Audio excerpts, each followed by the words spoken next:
విశ్వమంత నిండగా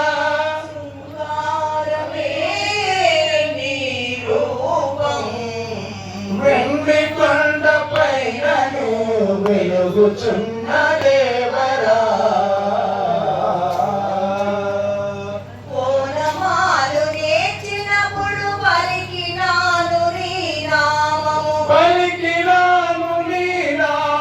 మనములోన పెరిగిపోయే వ్యామోహపుట జ్ఞానము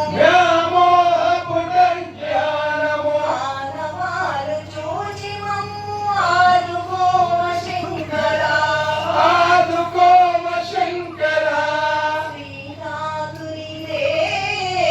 ఈ భావం వెండి కొండ పైన వెలుగుచున్న